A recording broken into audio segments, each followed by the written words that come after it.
बिस्मिल्लाहिर्रहमानिर्रहीम। Welcome back to my channel. मैं उम्मीद करता हूँ कि आप बिल्कुल खैरियत से होंगे। अल्लाह ताला आपको और मुझे ढेरों खुशियों से नवाजे। आज के मेरे एक से दो टॉपिक हैं, बड़े इंपॉर्टेंट है। वीडियो अंत तक देखिएगा। अगर आप मेरे चैनल पर नए हैं तो इसको लाइक कीजिएगा, सब्सक्राइब कीजिएगा और शेयर लाजमी कीजिएगा। और बेल आइकन पे क्लिक करना मत भूलिएगा ताकि मेरी हर नई आने वाली वीडियो का नोटिफिकेशन आपको रिसीव हो सके। तो चले चलते हैं अपने मेन टॉपिक के ऊपर।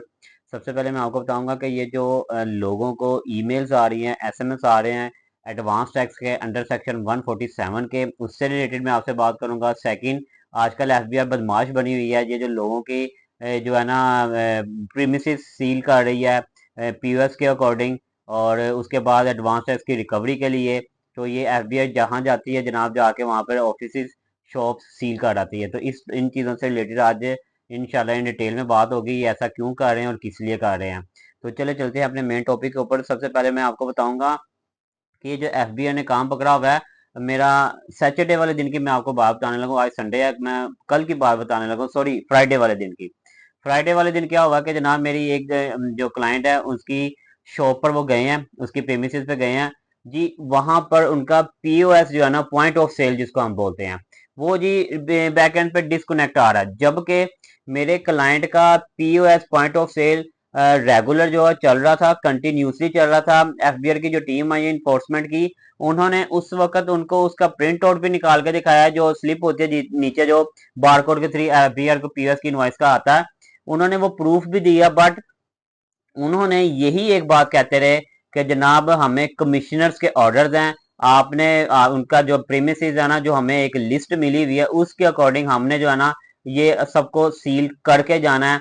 हमारी मजबूरी है, बेशक आपका चल रहा है नहीं चल रहा, आपके पास प्रूफ है या जो भी है जी, हमें ऑर्डर्स हुए हुए हैं। फिर मेरे क्लाइंट ने मेरी उनके साथ बात करी इन्फोर्समेंट की, मैं नाम नहीं लूंगा, मैं उनको जानता हूँ, वो मुझे भी जानते हैं। तो मैंने उनको कहा कि जनाब ये तो सीधी सीधी एफबीआई की बदमाशी है कि जब एक प्रॉपर तरीके से प्रूफ भी है, हम आपको प्रोवाइड भी कर रहे हैं, हमारा पीओएस रेगुलर चल भी रहा है, उससे इनवॉइसेस भी डिडक्ट हो रही हैं, अगर आपके सिस्टम पे नहीं आता तो इट्स मीन वो हमारी नेग्लिजेंसी नहीं है, ये हमारी कोई प्रॉब्लम नहीं है, ये तो आप लोगों के एंड पे कोई प्रॉब्लम है कि जो कि आपका सिस्टम वो बता रहा है कि जी डीएक्टिव है, हालांकि वो एक्टिव है। तो लिहाजा उन्होंने एक बार भी नहीं सुनी, वो यही कहते रहे जी हमें कमिश्नर्स के ऑर्डर्स हैं, हमारे हाथ बंधे हुए हैं, हम मजबूर हैं, आप जो मर्जी कहते रहे, इस वक्त मजबूरी ये है कि हमने आपके प्रीमिसेस जो है ना आपके क्लाइंट की, उसको सील करना ही करना है। उन्होंने क्या किया, उनकी दो तीन ब्रांचेस पे जाके वो सील कर दिया। उन्होंने वहां पर नोटिस चिपका कर दिया और कह दिया कि जनाब ये सील हो गया। अब आप जो है ना मंडे वाले दिन, क्योंकि सैटरडे संडे छुट्टी आ गई, मंडे वाले दिन कमिश्नर साहब के यहाँ एप्लीकेशन लिखें और उनको आप बताएं क्या इश्यू था, क्या प्रॉब्लम थी या क्या था। तो आप लोगों के साथ बात करने का मकसद ये है कि ये तो एफबीआई की खुल्लम खुली बदमाशी है कि जिसको चाहते हैं जाके वो सील कर आते हैं, हालांकि वो सिस्टम भी सारा चल रहा होता है पॉइंट ऑफ सेल का, सेम एज इट इज। मैं आपको बता रहा हूँ अंडर सेक्शन 147 जो एडवांस टैक्स है, आजकल क्या कर रही है एफबीआई की टीम, उसकी रिकवरी के लिए निकली हुई है। जिसका दिल चाहता है जाकर रिकवरी डाल के जी रिकवरी नहीं करेंगे तो वो सील कर आ रहे हैं। ये क्या इन्होंने ये काम पकड़ लिया हुआ है। इवन डैट के मैं कहता हूँ अगर पॉइंट ऑफ सेल नहीं लगा हुआ तो चले, अगर उन्होंने उनको रिमाइंडर्स दिए हैं, उनके बावजूद उन्होंने इंस्टॉल नहीं किया, उनको अपॉर्चुनिटीज भी नहीं, अपॉर्चुनिटीज दी हैं और उन्होंने उसको अवेल नहीं किया, क्लाइंट ने पीओएस नहीं लगाया, तो चले वो तो समझ में आती है कि जी उन्होंने सील कर दिया, इतनी अपॉर्चुनिटीज देने के बावजूद सील कर दिया। सेकंड नंबर पे, अगर पीओएस लगा हुआ है पॉइंट ऑफ सेल, अगर आप उसको डिस्कनेक्ट कर देते हैं बैकएंड से अपने सॉफ्टवेयर से, तो फिर भी कमिश्नर का राइट है जी उसको सील कर दिया उसको।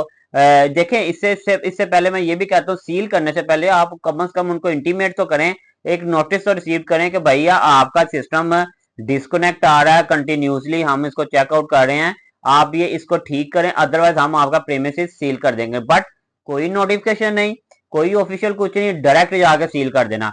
तो ये भी देखें, ये बात करने का मकसद है कि ये जो आईएमएफ कह रही है ना, इन्होंने आईएमएफ के अकॉर्डिंग चलना है, किसी का अच्छा हो रहा है किसी का बुरा हो रहा है, टैक्स रिकवरी आनी चाहिए। तो टैक्स रिकवरी लेने के लिए जनाब आप उनको अपॉर्चुनिटीज दें, उनको फैसिलिटीज भी तो करें।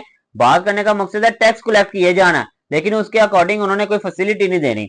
तो मुझे बिलीव करें, परसों का इंतहाई गुस्सा आया हुआ है और मैं आप लोगों को इस वीडियो के थ्रू बताना चाहता हूँ कि आप भी अपने सिस्टम को प्लीज चेकआउट रखें, जिनका पीओएस लगा हुआ है या जिनको पॉइंट ऑफ सेल के नोटिस आए हुए हैं और वो उसको बॉदर नहीं कर रहे, या जो है ना वो समझ लें कि वो रेगुलर उसको फाइल नहीं कर रहे, तो ये अपनी चीजें इसको देखें, मद्देनजर रखें। ये ना हो कि किसी भी वक्त आके एफबीआर बताता भी कुछ नहीं है और जाके जो है ना सीधा डायरेक्ट पूरी टीम जाती है गाड़ी भर के, उसको सील कर आते हैं। तो आप लोगों को ये वीडियो के थ्रू बार बार मैं आपको इसलिए समझा रहा हूँ, अपनी सारी चीजों को चेक एंड बैलेंस रखें, हर चीज को चेक करें, क्या हमारा पीओएस हर चीज एक्टिव है, ऑपरेटिव है, सब कुछ ओके है। आप अपने रिकॉर्ड भी प्रूफ निकाल के रखें। मुसीबत यह है कि जब हम उनको प्रूफ भी दिखाते हैं ना, जब उनकी टीम सील करने आती है, वो प्रूफ को भी एक्सेप्ट नहीं करते। जी आप कमिश्नर के पास एप्लीकेशन डालिएगा, उनके पास आके मिले और जो कहेंगे जी वो हो जाएगा। असल में मैं आपको बताऊं, ये इसलिए कर रहे हैं जी, ये रिकवरी इकट्ठी कर रहे हैं, ये उनके ऊपर डालेंगे। कल को क्या करेंगे जी, इतनी रिकवरी आप जमा करवाएं, आप इतने पैसे जमा कराएं, हम आपका बिजनेस जो है ना डीसील कर देंगे। तो लिहाजा ये दरअसल बदमाशी है। ये ऐसे टैक्स पेयर तो समझ लें कि पीओएस लगाने से भागेंगे, ऐसे तो आपको रेवेन्यू नहीं मिलेगा। तो लिहाजा मैं एफबीआर को सबको यही जो है ना मशवरा भी देना चाहता हूँ और अपनी वीडियो के थ्रू सबकी अवाम की राय भी देना चाहता हूँ कि ऐसे बदमाशी से या जोरों शोर से आप किसी से टैक्स कलेक्ट नहीं कर सकते। तो लिहाजा ये पैटर्न आपका ठीक नहीं है। तो लिहाजा मैं बार बार आपको समझा रहा हूँ कि इन चीजों को आपने सीरियसली लेना है। अपनी प्रीमिसेस को, अपने पीओएस को, अपनी हर चीजों को चेक एंड बैलेंस रखें। ये ना हो कि जब भी एफबीआर की टीम आए और सील करके चली जाए। तो एडवांस टैक्स के लिए भी देखे, जिन लोगों के ऊपर एप्लीकेबल नहीं है उसको कमर्शियल इंपोर्टर्स पे तो वैसे ही वो एप्लीकेबल नहीं है। मैं हर क्लाइंट को आता है अंडर सेक्शन 147, वो डर जाते हैं। और जो सर्विसेज प्रोवाइडर हैं, जो एट सोर्स उनका टैक्स डिडक्ट कर, उनके ऊपर भी एप्लीकेबल नहीं है। तो लिहाजा अंडर सेक्शन 147 के जब नोटिस आए तो घबराया ना करें, आप उसको इजी लिया करें। मैं हर 3 माह 4 माह बाद लोग क्लाइंटों को फोन करके बताता हूँ कि इसकी टेंशन ना लिया करें। तो यहाँ तक मुझे इजाजत है, आप मिलेंगे इंशाल्लाह नेक्स्ट वीडियो के साथ, नई टॉपिक के साथ। Thanks for watching. Allah Hafiz.